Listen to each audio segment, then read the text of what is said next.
Who changed your life and you had no idea they were going to have such an incredible impact? I bet someone may have just come to your mind. Maybe it was that they believed in you, maybe it was that they challenged you, maybe they opened a door that changed the trajectory of your life. Today's guest has spent her career doing exactly that for others. I'm honored to welcome Catherine Wilson, President and CEO of the United Way of Greater Newark, a respected leader whose passion for community, equity, and opportunity has helped shape lives far beyond the walls of just her organization. In this conversation, Catherine shares the lessons that have guided her journey, from why stepping outside your job description can open unexpected doors to the difference between mentorship and sponsorships, the realities of nonprofit leadership, burnout, pay equity, and why the strongest leaders stay curious, they ask better questions, and never stop learning. She also challenges us to think differently about creating a change, because meaningful impact doesn't happen simply because we care. It actually happens because we choose to act. Whether you're leading a nonprofit, building a business, managing a team, or simply looking to make a greater difference in your corner of the world, this conversation will leave you thinking long after it ends. Before we begin, be sure to subscribe to the Today's the Day Changemakers YouTube channel. Follow us on Facebook and Instagram at Today is the Day Live It. And if you haven't picked up your copy of Today is the Day Live It, you can find it on Amazon, Barnes & Noble, Walmart, Target, and other online major retailers. Let's face it, one opportunity can change a career. One conversation can change your perspective. And one person can help you change your life. So we welcome you to the Today's the Day Changemakers podcast. We thank the over 135 countries who have downloaded, people in over 135 countries who have downloaded this podcast. Now let's get into this incredible conversation with Catherine Wilson. Hello, everyone, and welcome to another episode of the Today's the Day Changemakers podcast. I'm your host, Jody Hope Grinwald. And as I say, every single episode, I interview the changemakers, the inspirers, and those who are disrupting the status quo in the best way possible. And today I have Catherine Wilson. Hi, Catherine. How are you? Hi, Jody. How are you? I am great. And for us right now, it's a Monday, right? So this is, Yes. it is. And who knows, it may be a Monday by the time somebody's listening to this too. So, but you know what? I'm saying today, it's happy Monday. Hello, Monday. And it's exciting because we're doing good work every single week, making a difference, right, Catherine? We are doing that, and the Knicks are the NBA champions. And I can see New York City from my office, from my apartment. I knew the minute they won because everything in the building erupted. So it's very exciting to be here with you on this Monday. You know what? I'm so glad you mentioned that because it's interesting. I'm not a sports fan, but when you watched the end of that game, and whether were watching all along or just watched afterwards to see what was happening in New York, and I'm from Brooklyn originally. Oh, right? What a moment. Incredible. Just yeah. Incredible. Incredible. And you don't have to be a basketball fan for that, right? You don't have to, yeah. Yeah. No, and for me, my entire platform is about connection. And I say connection is the work, everything else. And seeing people connect over Yes. sports like that, why can't we do that Yeah. over other I things? know. We'll get into that topic in a minute because there's so much we could talk about, right? About Yeah. wait, if we can connect over the win of a Knicks game, why can't we connect as human beings doing other things that matter too, right? Yes. I'm going so just so the listeners can hear a little more about you. I'm gonna this is the only time I read in the interview is I will read your bio, a little bit of it, and then we're gonna get into a conversation. Sound good? Okay. Yeah, sounds good. Catherine Wilson is the president and CEO of United Way of Greater Newark, where she brings bold leadership, systems thinking, and deep community insight to drive innovative solutions. Since assuming the role in 2015, she has transformed the organization's impact by focusing on education, health, and financial stability as levers for long-term systematic change. A strategic convener, I love that, and coalition builder, Catherine is known for turning complex challenges into collaborative opportunities. She mobilizes the right people, partners, and policies to create meaningful, lasting change. Catherine, actually, prior to becoming CEO, Catherine spent 5 years at United Way of Greater Newark designing and evaluating community programs with a focus on grassroots empowerment. And we can go on and on, Catherine. Is there anything from, well, I want to say this in 2025, 2025, Catherine was selected as a Rockefeller Foundation Big Bets Fellow, joining a national cohort of visionary leaders working to scale transformation ideas that create economic opportunity. Congratulations on that. Thank That's you. fabulous. Thank you. I never want to leave out the good parts, but there's so much to everybody's bio that I interview. So it always usually comes up in conversation as well. So congratulations on all your Thank amazing you. work. You are welcome. So I always say this too, for the listeners' sake, we didn't start here, and way back when we worked our way. So not to go through every year of your life, but what did you want to be when you grew up? It's funny. I didn't necessarily have a particular profession that I was interested in, but I would say from a very young age, there was something internal that I wanted to make a difference in the world, that I wanted to help people. And that started at a very, very young age, like maybe 4, 5, 6 years old. And I don't know where it came from. I don't know why, but I just wanted to be someone who helped other people. So I didn't know what that meant. I didn't know what it looked like. But yeah, that's really and I sort of course, like in anybody's journey, right? Um at one point I really wanted to be a professional writer. I have a degree in communication, specifically in journalism. I was a journalist in college. But ultimately I really did just want to help people. Which is interesting because I, not too long ago, a couple of years ago, I spoke to about 300 high school seniors and I asked them how many of you want to be in the nonprofit world, and not one person raised their hand, Right, right, right. Right, right. right? Yeah. It's not because most people think you can't make money doing that because it's nonprofit. And if for whatever reason it's not on the radar, and it's one of the things that I feel like is a missed opportunity because we need more helpers out there and supporters. What do you think about that?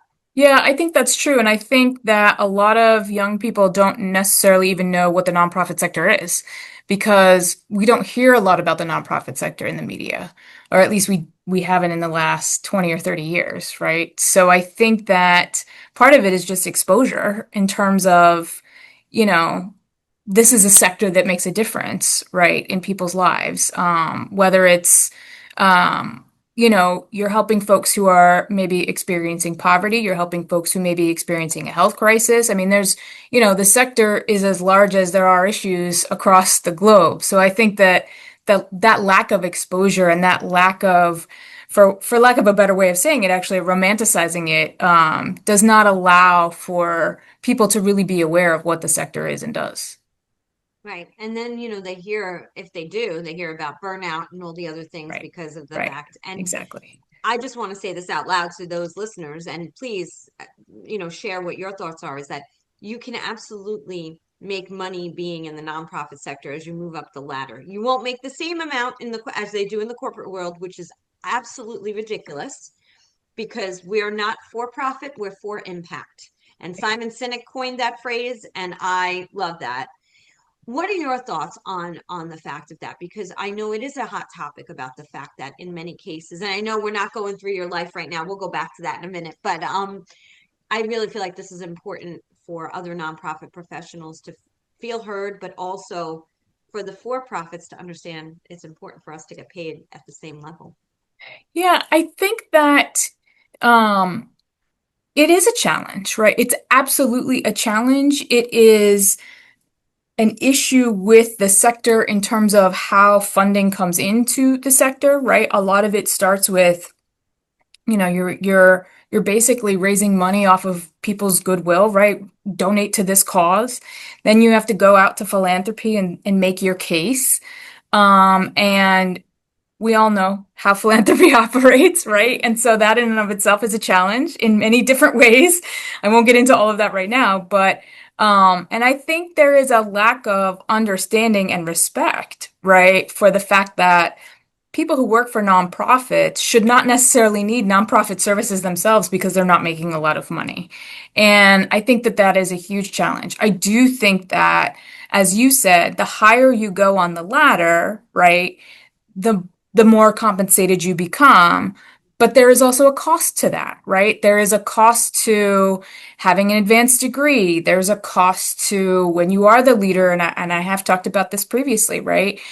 There is a cost to your own life, right? Because you are committed to the organization, the cause, whatever that is. So there will be sacrifices. And yes, your compensation will increase to a certain extent, right? Because there's still, you know, there's still even in the nonprofit sector, right? If you looked at the CEOs across, let's say Newark, those who are male, those who are female, there's still a pay discrepancy. There's a pay Mhm. discrepancy between those female CEOs who happen to be black and those who are not black, right? And so I think that there's a lot of work to be done in this area. But for those who are starting out on the front line, or maybe you're in middle management, it is harder. It's much harder. It's much easier if you have a spouse, right? And you have someone who can make up that income. But if you are not in that position, or you're a young person and you're trying to figure out how to even live independently on a nonprofit salary, it's absolutely a challenge. It absolutely is. I couldn't agree with you more. It is absolutely and the other piece is when you talk about the trade-off too, is that the amount of hours that are put in Yep. is it's not a 9 to 5 role. It will No, never be a 9 to 5 role. no. I would love to say it would be, but the other piece to me is that even though it's not, there are other benefits, right? Yes. I know from working, as executive director for the American Heart Association and VP of development for American Lung and running a 501(c)(6) organization myself as CEO, there are trade-offs too, as well. In the fact that if you're working weekends, they used to call them Jody days. I used to say, you know what, if you work the whole weekend in an event, come in late Monday, maybe, you have to have a little flexibility within the Yes. framework because you Yes. can't just take. And I've seen that happen in the industry because we get a little bit, I don't want to use the word greedy, but we get a little bit because we know greedy in the fact that we have to hit these goals because these Right. goals actually impact Right. lives, That's right. right? That's right. And your bottom line, let's be honest, right? If I don't meet my goals with philanthropy, I may not get funded again, right? And so then that puts the organization in jeopardy, puts people's salaries at jeopardy. So I think there are absolutely trade-offs. There are pros and cons of each of it. I think the other thing that I know myself experienced, I know that people in my own organization have experienced, I know that people in the sector experiences, we also work multiple jobs. So when I was uh, in my earlier 20s, I worked a full-time job and then I left that job and I went to another part-time job at night where I did overnights. And then I would basically get up from that job, take a shower at that job, and drive back to Newark, right? An hour or more. And that's how I paid my bills. So, and I was in grad school, right? So it was a lot. It was a grind. It was a grind for sure. And I know that there are other young people doing that, because people have to be able to make ends meet. You also mentioned a discrepancy between male and female. You mentioned that earlier, and I want to go back to that because it's such an important topic. What do you believe, in your mind would be step one to try to make that change that? Because it's really, we keep talking about it. It's still happening. It's gotten a little better if you look at it, but it's a trickle effect. It's not happening very quickly. What are your thoughts on what would be a grand step here to make a difference and change that? Well, Judy, I think the first thing is let's stop talking about it and actually look at the data. What is the data actually telling us about this? And I don't think we do that enough. So I have female colleagues who will say to me, I'm going through a contract negotiation or, I'm going through my evaluation. I'd like to have a raise. I give them my own analysis, right? I look up the 990s of the organizations who have similar budget sizes. They have similar reserve fund sizes. Maybe they have similar years. I compare male and female, right? And it's not always apples to apples, but ultimately, if you're managing a certain size budget with a certain size staff with a certain size reserve fund, there shouldn't be a hundred or $200,000 discrepancy, and there is. And so I think what we need to do is actually do that analysis, and I think philanthropy needs to look at that, right? I think our boards need to look at that. I think we have to be honest about what we're looking at, and in some cases, we have to stop trying to be all things to all people. So maybe we don't do a particular program because we'll actually have some more funds to not only pay our leader more, but to pay our staff more as well, right? So if we scale down to scale up, that helps. But I think ultimately it's what is the data telling us about where salaries are at right now? And I'm going to go back to one of the first things you mentioned in what you just said, which was let's stop talking about it. Yes. Yes. We do have a tendency, and I say we as a general term here, to make meetings for our meetings. Yes. And then we never take any action, right? We never take any action. So I think that that's an important first step is let's stop talking about it. Let's look at what the data says. And then let's start having those real conversations, not just with our own boards, but with our funders, because as you alluded to, burnout at the leadership level is at an all-time high, right? And one of those, it doesn't fix burnout, but you also have to feel like you're being compensated in a way that people value your work and what you're contributing to the organization. Well, and also, if you are being compensated correctly, then when you go on vacation, you can actually go away Yes. on vacation And enjoy it. Yes. and enjoy it and not have a Yes. staycation where your phone is still going off and you still have the ability to answer emails. That's And right. That's it's right. better to be able to take off and go somewhere where That's there right. is no Wi-Fi service. That's right. That's exactly right. Yeah. And adding more vacation is not the answer to more compensation, right? Because I've seen that too. Well, we'll give you another week. Or, well, that doesn't help if I can't go anywhere. Right? That is exactly what I'm Yeah. saying. And I'm not speaking, let me be really clear. I am not speaking about my own board on this. This is not me saying that this is my experience right now in this organization, but this is a pervasive issue and it's not just across our city, it's across our sector. 100%. Now, I won't use names, but I was just with someone who had a paid nonprofit sabbatical because their organization allows that, and that's something that's being talked about more and more. To give people, it's not a vacation. This No. is paid time leave for a certain amount of time, right? Do you want to share a little more about what you know about that? He was glowing, Yeah. and So we have a paid sabbatical policy also. I have yet to take it. Maybe I'll get to do that next year.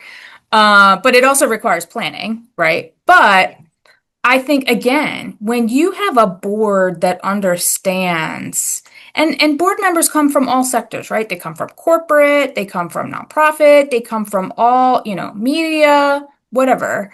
But when they really understand that rest is better for not only the leader, but the organization overall, I think that, you know, that is the key. And I also think that folks understand when you have that sabbatical policy, you do get better results from your leader when they get to have that kind of rest. And some people argue, well, we don't have that in the corporate sector. We don't have that. We don't have that. No, but you also make way more money over your lifetime. You could retire earlier, right? You could take much more time off in extended places that you would like to. And so at a leadership level, right? That's what we're talking about. And so I think sabbatical policies are really, really important. And I'm so happy we have one. And I really do need to make the time to take mine. Ours is, I believe it's 3 months, but I've seen up to 6 months. I've seen a year, of paid sabbatical leave. Yeah, which is incredible and such a gift. truly is. It truly is. And 3 months is a gift. A year is like a special gift. I'm like, wow, that's a great opportunity right there.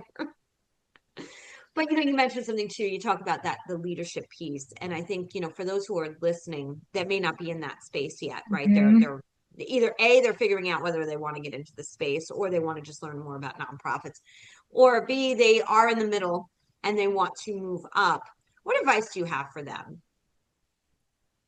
You know, when I was in my, or I will say still early 20s, one of the things that I did was try to really understand the overall organization, how it worked. Could I sit in on meetings that maybe weren't necessarily pertaining to my direct job role, but as an active listener, maybe not a participant or a contributor?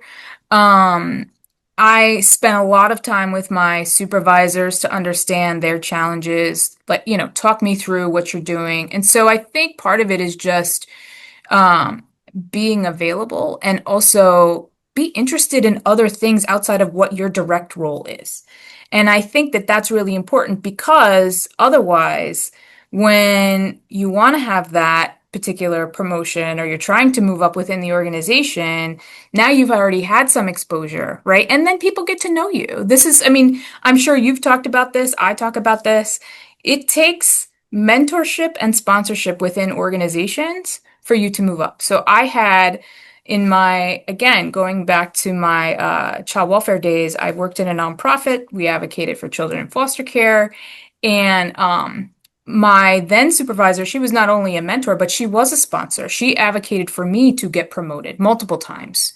When I came to United Way and, you know, the then CEO resigned, it was the CFO who was not just a mentor, but she was the sponsor who went to some key people on the board and said, you have to give her the opportunity to do this. And it was because I had spent time with these folks and I had asked them questions and I was curious. And also like, how can I help, right? If I have a little bit of extra time, is there a project that I can take on? Is there something outside of the scope of my job description that I can do? Right. And so with I think with that, the mentorship you mentioned is really important. Hmm. That I feel like is like for me, it was my HR person in Yeah. American Heart became my mentor. You're smiling and you're Yeah. nodding. So Yeah. tell me why that is. There's Because something. I think in every organization that I've had, that I've worked in, so I worked for the state at one point for child welfare. I worked for this other organization with that dealt with children who lived in foster care. There was always a woman who I found as a mentor who connected with me, who I connected with, who helped me figure out some of these challenges, right? Because all young people, all young workers, we all go through our challenges. Even now, we all still have our challenges. Um, and there was always that one particular one. And then that person then also became a sponsor. It wasn't just the mentorship, it was also the sponsorship of like, hey, you should promote this person or you should give this person that project. And I think that that is critical for success and especially for young women, um, because we don't always get the training, the mentorship, right? But if we find someone in an organization or even in another organ, maybe it's outside of our own organization, I think that's critical. Absolutely. I couldn't say enough if I didn't have the mentors I had in my life. Because I did so for those listening, and I say this, so I did not have the degree. I didn't finish college. So for me, Mm, being hired by any nonprofit, one of the prerequisites was yes. having that bachelor's degree. And now, for in some it's that master's degree or the Yep. doctorate or whatever. Yep. So I had to grind so much harder to find people that actually believed in me and then said, we'll mentor you Mm-hmm. and to get you, Mm-hmm. and it was incredible, even as I got older, now in my 50s, when I changed roles, even with experience, still not being able to hit that button that says I have the bachelor's, even though I have the experience. Always is whole. So I say this and share this for those out there. If you don't have the degree, and I'm a hot at my kids, one already has her master's from Columbia, the other one is going to be going. So I'm a big advocate for education. It didn't fit me. So for those who it doesn't fit out there to keep going, you can't, it's not, there's other ways, there's alternative ways. And I just want people to know that because a lot of times it feels very confining to feel like I'm never going to be able to do it because Mm, I don't have that degree. That's yep. not always the case. Yes. Agreed. And, going back to something you said, education, it may not always be a fit. It's also not always financially feasible, right? I mean, it was a grind. It was a grind. And it was a lot. I used to call it the mortgage on my brain. And it was for almost 2 decades. It was the mortgage on my brain. So, that's something else that folks have to consider. But like you said, now it's at least a master's degree, if not something even more advanced. So, but as you said, they're all there are always alternative ways. Hmm. Yeah. Yeah. It was my biggest gremlin in my life is not was has been.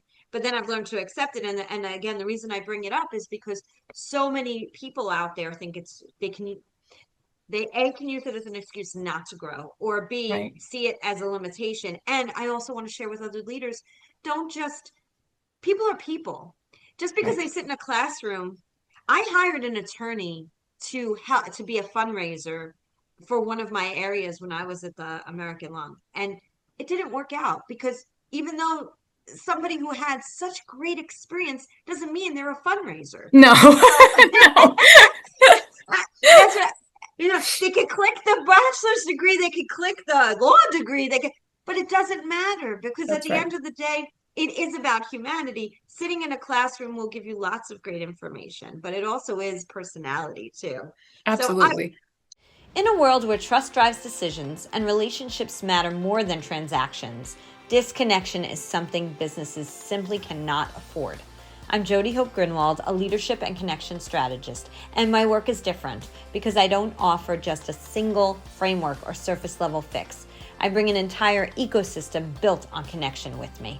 I work across leadership, career transition teams, and client relationships, helping organizations rebuild trust where it may be strained and design their work so disconnection doesn't happen in the first place. Because when one link is off, it affects everything, and sustainable growth depends on keeping those connections strong. To learn more or inquire about me speaking at any of your events, reach out to me at Jody, Jodi, at todayisthedayliveit.com.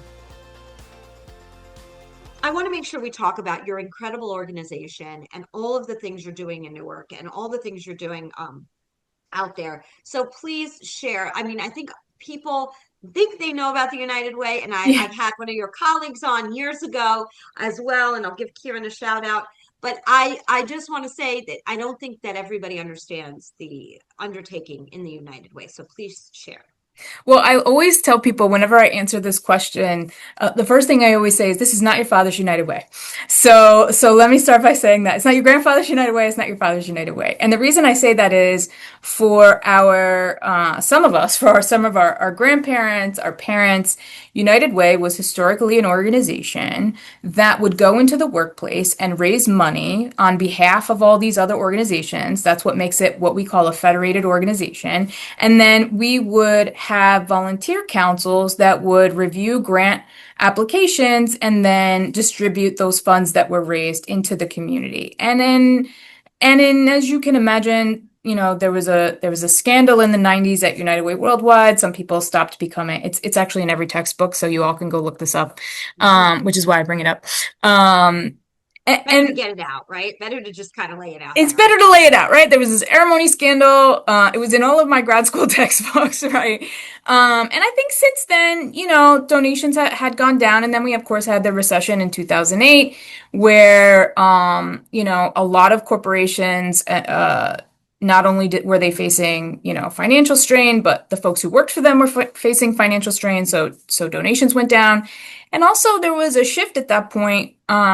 In terms of a lot of corporations ended up creating their own foundations. And so you didn't necessarily need a United Way to come in because they hired staff to actually, use their own funds to distribute into the community. And so for us, the way that our United Way operates is really around convening, around collaborating, and then leveraging money that we either raise directly from our donors or from foundations into the strategies that we're working on. So that's a very high level view. Like, well, what does that actually mean, Catherine? So right now, we're very focused on a collective impact model we have. It's called the Newark Prosperity Hub.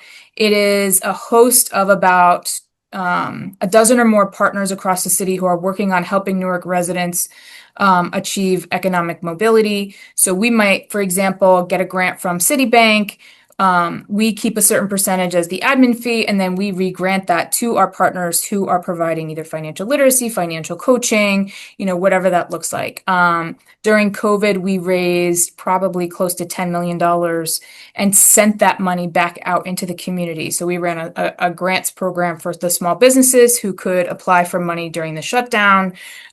We gave money to food pantries. We gave money to all kinds of organizations.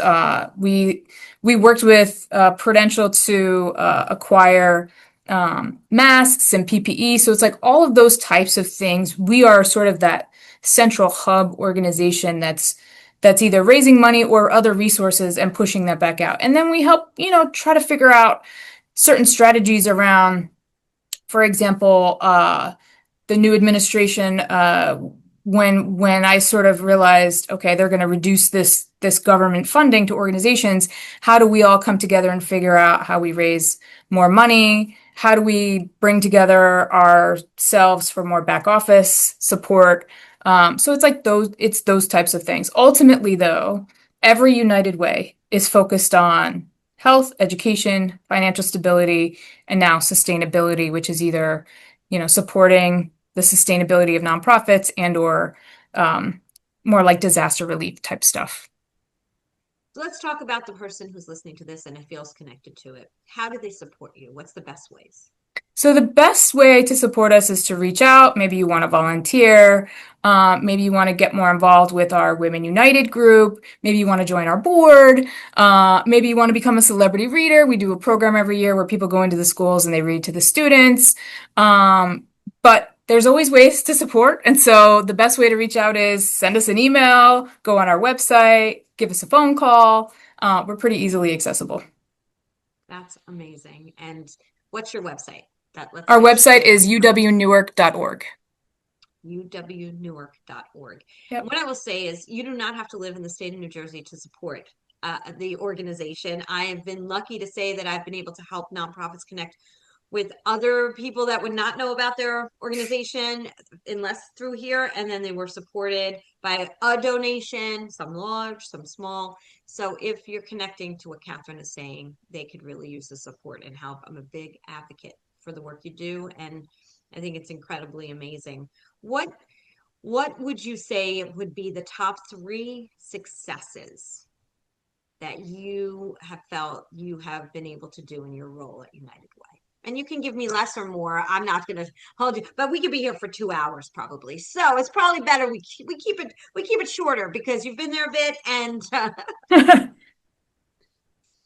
well, I would say that the first one is really before I became the CEO. It was actually within my first year. So I came to United Way in 2010 as the data analyst and the program design person. So I just finished grad school. I got a degree in social work. And one of my professors who worked for United Way Worldwide in a regional office said, by the way, there's this job at United Way. I think you would be really good fit for this. I get the job. Great. I come in. And I was hired to design something called an individual development account program. So what that means is somebody signs up and they start saving their money in a bank account. And once they reach a certain amount, we would match those funds with another amount of money. And then they would have a pot of money and they could either buy a home, start a business, go back to school.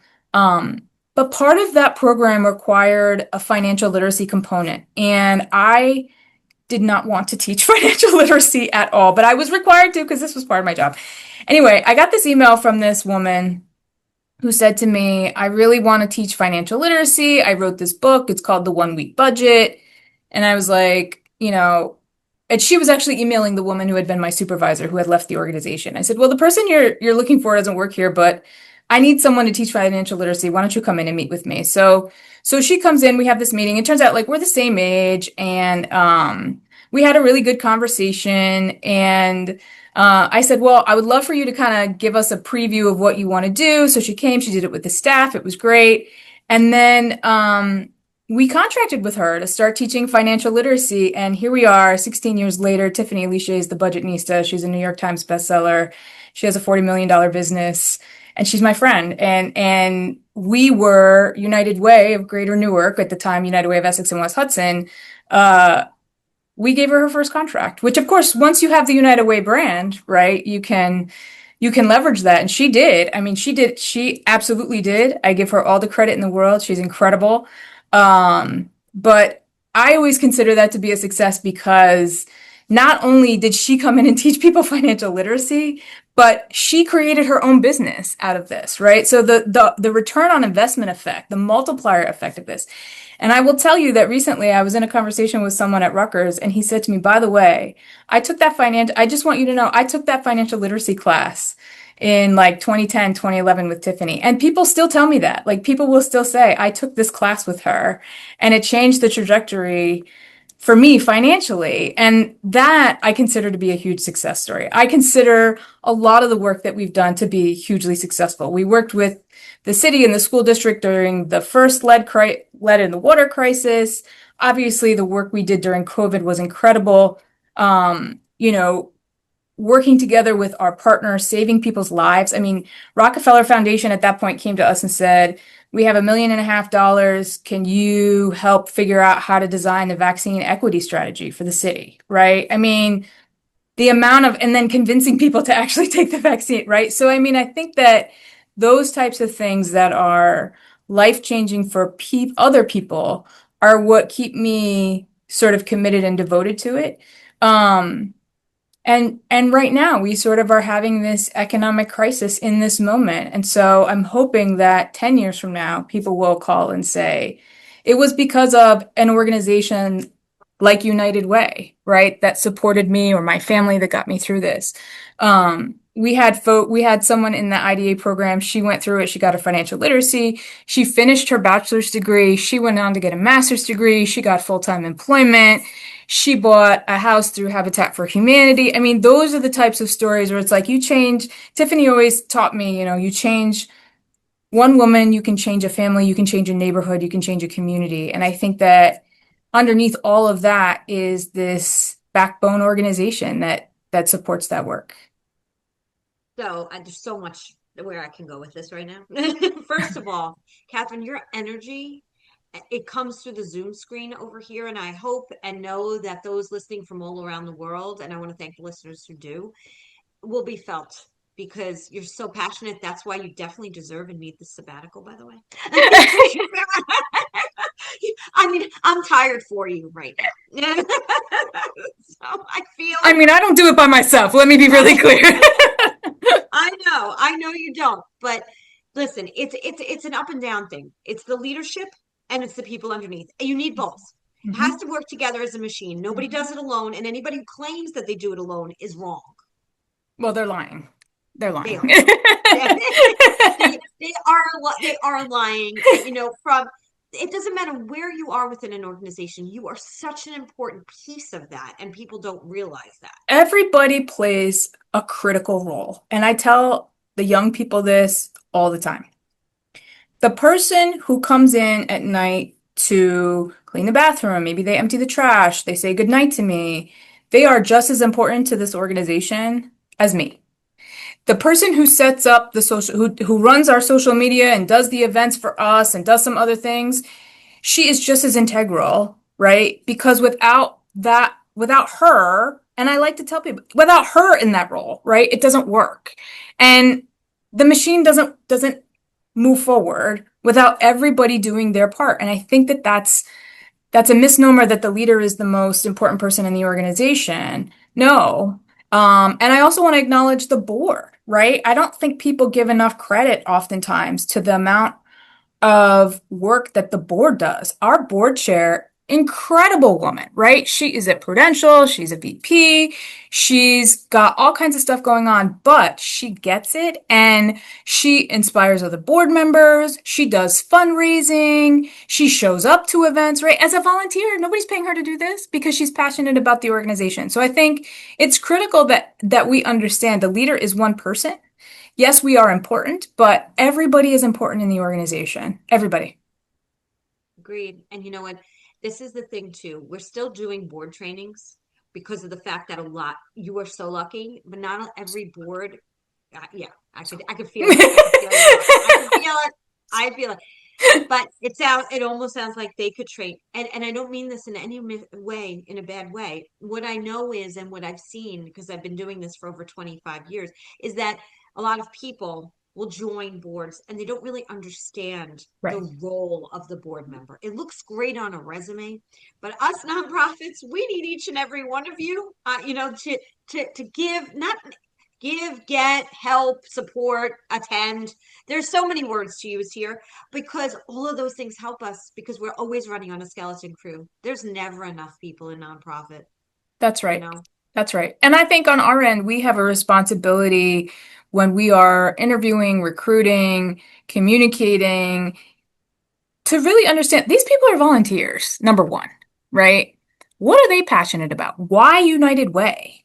What is it about this organization that you get excited about? Because it's not cancer. It's not heart disease, right? It's not kids in foster care. It's a very different kind of organization. Can you get excited about that? And where do you like to lean in? Because I think that that's the other side of this is we as leaders need to understand, just as we do with our employees, right? What are your strengths and what areas do you want to have new experiences that you want to grow and get and gain some volunteer opportunity with? Well, I think that's you hit on something so important, and that is, do we ask the right questions when we're onboarding a board member before we even say, do you want to be on the board? Right. Let's go back even before onboarding. What about just having that initial Yeah. conversation? Sometimes we're so desperate, we need more board members, or we need, whatever it may be, and they sound good. They got a great title and they know a lot of people. But if they're not willing to open the door and you don't know what they're passionate about, then they're not going to be engaged. So, with an arts education organization that I run as a nonprofit, I say we're not feeding the hungry. Right, We're right, not right. helping the homeless, Right. right? So if we don't have the people who are connected to what that can give to someone, then they're not going to understand. Right. So I think that's really important. I want to also go back this whoever Tiffany is, and I don't know her. I would love to have her on here because her impact sounds incredibly amazing. So please let me know if that's ever a possibility. But I think I'll connect you that to her publicist. thank you. But I say that also because of the fact that you didn't want to have to teach financial. I want to go back to that. You Oh, didn't want heck to no. have to teach financial No. literacy. And all of a sudden, what you manifested showed up on your doorstep almost to say, "Hey, I'll do it. I'll teach." Right out of nowhere, somebody just makes a phone call and says, "I'll be there. I'll do it for you if you want it." And I think that's such a beautiful, beautiful thing. Then you got to do what you loved, and she did it. She got to do the class. What's so funny? We laugh about this now a lot. She, so I detested teaching financial literacy. I detested, and there's no offense to the banks who do this because I know that, they do this, they want their CRA credits, but they also want people to understand financial literacy. All of that is great. Tiffany taught preschool. So she understood fundamentally how to teach people. I never wanted to be a teacher. At one point, someone in my life was pressuring me to go into teaching. I was like, oh, hell no, I'm never doing that. I have no interest in doing that. And she showed up in my office. She had on a gray t-shirt, blue jeans, Chuck Taylors, and the thing that she will tell you, if you interview her, she's going to tell you this story. She says to me, well, can I use your copy machine? And I thought it was such an odd question. I was like, well, of course you can use our copy machine. Like, if you're making copies of the curriculum, why wouldn't you, right? And the funny story for her is like, she was sleeping on her sister's couch. She was like $30,000 in debt. Like, she had made every mistake there was. And here she was sending me this email. I was like, well, the person you're looking for is not here. And then she wrote back and said, well, can I come and talk to you? And I said, okay, yeah, sure, whatever. And I wasn't too sure, like, well, what are your credentials? But she walked in and she had self-published this book. And I was like, well, she must know what she's talking about, right? And so we sort of laugh about this now because our own leadership journey from where we started together, with United Way and as friends and where we are now are completely different. And it just sort of shows you that growth arc for people who really want to make a difference in the world. And she's been on Good Morning America. She has a Netflix special. She was on PBS, right? She's frequent speaker all over the world. she's an incredible human being. But I think part of that also is going back to a question you asked me, what does it take to move up in leadership? I think it also takes a certain amount of personal characteristics within someone. You have to have integrity. You have to have the ambition. You have to, it's never going to be handed to you, right? It is a grind no matter what. And I tell people this all the time. It's not the grind maybe that it used to be, but it is the grind. And you also have to be willing to put yourself out there and admit when you're wrong, right? And I think that is such a critical thing. I knew I wasn't good at teaching financial literacy. I knew that I was incapable of it. And so I think that that's the other thing is also admitting when you've made a mistake. And that's important because we can't learn otherwise. But she's incredible. I love her. She's great. So two things. Mentioned she was doing that and sleeping on her sister's couch, $30,000 a day. I always say those who can't do at first, they teach. And then they teach themselves. And it's really true. I've seen it over and over again, but it's incredible because sometimes we have to teach externally in order to learn internally. And that's okay. As long as it's part of our cycle. Now look at what's happening, which I think is so beautiful. And I also think about some people think that if they say they're wrong, it takes away from the fact that they're going to be frowned upon or not looked at as an expert in their field. It's actually strength to admit that you made a mistake and then you fix it. Or there's things I'm not good at, right? I sit in front of the board chair and I'm like, look, I might be good in these three things. I really need your help with this. And I, again, incredibly lucky because she coaches me through a lot of those things. And, you know, when I first became the CEO, I had an executive coach and it was really challenging for me, not because I was afraid to make a mistake, but I really just couldn't get out of my own way. And I think the more we grow, as I look back, right, I mean, I was 36 years old. I mean, it was like, what do you mean I'm going to be this CEO of this organization? But as I look back on this decade long journey, you know, I know that you've heard people say this, like, I feel like I know less now than I did then. And I think what that really means is I assume I know less now than that I assumed I knew everything then, right? I know it all. I know it all. I'm great. I'm the shit. I'm a CEO. I got it. I got the title, right? The other thing I tell people a lot more recently is a lot of people want that title. A lot of people want this title. Very few people want the actual job. And I think that that is a critical thing in terms of understanding a lot of the work that I do is admitting to other people, I don't actually know this, so I'm going to go find the person who knows this, who either can coach me through it or coach you through it. That's what it is, right? And I think that's what makes leadership really, really important. And that's what I try to do. I tell people all the time, I put my pants on like everybody else. I put my pants on like you. I put my pants on like the guy who comes in and cleans the bathroom. I clean my own bathroom. And I think sometimes the staff is a little like, are you like the teacher who goes in the closet at night, right? And then you come out in the morning? No, like, I'm a real person, just like everybody else. But I think that human piece, that humanity piece is I don't have all the answers all the time. And I do make mistakes, but I will, once I figure it out or it's pointed out to me, I will try to correct that.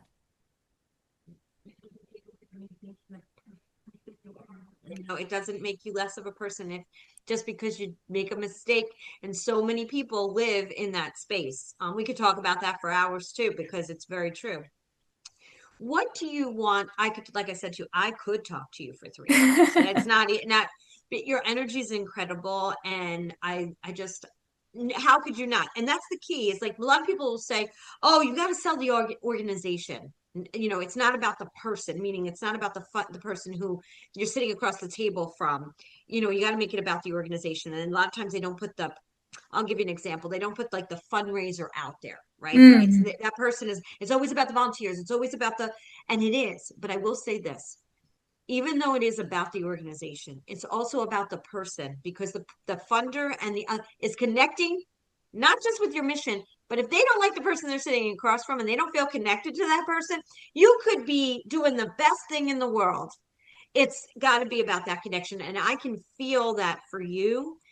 I can only imagine like when people sit across the table, how they could ever say no to you. I don't know because They I'll do buy a lot. I'll for whatever you're selling. That's for sure. But that's the key. It's that authenticity. And so many people don't come from that authentic place. And they just see with these blinders on, I've got to hit my goal. I've got to do this. I have and they don't realize the importance of just being your authentic self and be so impassioned with the mission.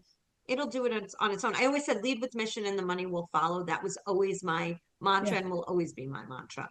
Do you Yes. find still though that there are a lot of inauthentic people that are out there in and they just want to sell? And I'm not even talking about nonprofit. I'm talking in general. I mean, I can tell you right now in my LinkedIn profile, so many people are trying to sell me something that Yeah, I every know. single day. I know. It's like a new business strategy, right? It is. Uh, It is. you know, I think what's interesting about the world right now is there's a lot of unknown.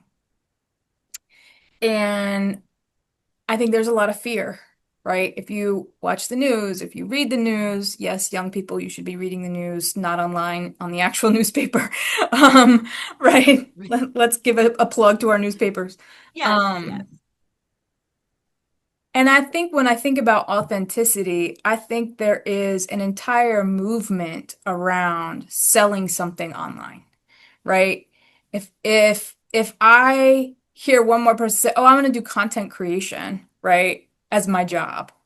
Not that there's anything wrong with that. However, Right. there is a sort of art, what are you actually selling me? Because that's what you're doing. You're trying to actually sell me who you are and sell me something. And is that really authentic? And for so many people, it turns out that's not really authentic.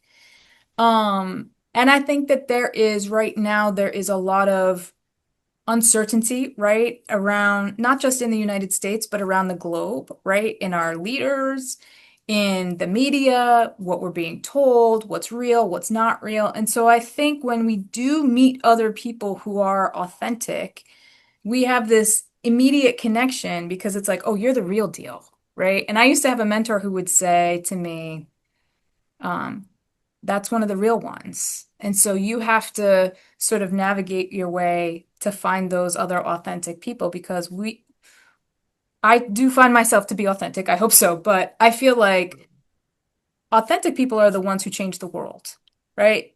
And I think that that's so important. And I do think there is a lot of mistrust, there's a lot of misinformation, and a lot of that comes from people not being authentic. Um, and I think that's what we're dealing with right now. Everybody's like trying to figure out what the motivation is. Is it money? Is it power? Usually those two things are true. Um, but I do think that ultimately, meeting other authentic people are the things that sort of spark the joy and the work and the movement forward. And you said something, it's what is, you start to think about what are other people's motivation. If Hmm. the motivation is just connection, which I feel so deeply about, amazing and incredible things happen. Yes. That's it. You connect them to you, you connect them to the mission, you can, and it's not, and it has to be that it is authentic, not Absolutely. driven to be like, okay, well, we projected that XYZ company is going to bring in $30,000 this year. And so we're going to sit there. No, they feel it, they know it. So let's not talk about that. Let's just connect with them in the best way possible and everything else will happen. And that's Yeah. what I think is so important. We could be on, like I said, for a long time. What do you want to leave the listeners with? And again, thank you to the over 135 countries that have downloaded this podcast. And I hope all Amazing. of them download this episode because I love Catherine's way of life and all that you're doing. What do you want to leave them with? So I'm gonna say this is gonna sound very odd, but I'm gonna connect the dots for you. The most important thing that I want to leave people with is I need everybody to vote. I don't care who you vote for. I need you to vote. There is, going back to this idea of authenticity, there is this pervasive hopelessness, right? No matter where you sit politically right now, there is this pervasive hopelessness. And I was in Texas recently and I had an Uber driver. She's amazing. I don't remember her name. Maybe she'll listen to this. And she said, I just feel like nothing matters and I don't know how to help. I don't know how to help and I don't know what to do. So the first thing I want everybody to do is register to vote and make sure you vote and vote in every election. Vote in your local election, your school board election, your state elections, the federal elections. It is so important that we do that. That is the first step towards engagement in our communities and making a difference. The second thing is you don't have to necessarily volunteer, donate, sit on a board for a United Way, but find something that you are passionate about and go chase that. Even if you work in corporate America, you work in the media, maybe you're an attorney, you don't have to work in this sector to make a difference, but find something in your community that you care about. Because what I understand recently, and I've been telling a lot of people this, and this is our work, is United Way is really, we are our neighbors helping our neighbors. And that's what I'm asking people to do. The way that you can help your neighbor, go out and vote and find something that you're passionate about, find a cause that you care about, make a donation, show up to volunteer. I think that's how we bring hope and joy back into the world. Mm. So beautifully and eloquently said, Catherine, with no preparation. That was Thank you. and that's what I love about this podcast is we don't prepare, questions. This is a very organic conversation, and I want to thank you. I want to thank you for your work, your passion, your energy, and all you do. And we didn't mention this, but like you said, it does take a team. How many are on your team? So internally, I think we have seven, but with our our finance, our HR, all of that stuff, external, part-time externally, we probably have close to 25 folks. And then we have some seasonal folks who come in, so maybe closer to 30. So I want to thank all of them too, Yes. because as you said, it takes an entire team to make Yes, the it does. machine work. Yeah. So that's beautiful. Well, thank you. Thank you so much. One more time for those listening, what is the website? It's uwnewark.org. Awesome. So, Catherine Wilson, thank you so much for being a part of this. Well, we want you to come back on and share updates.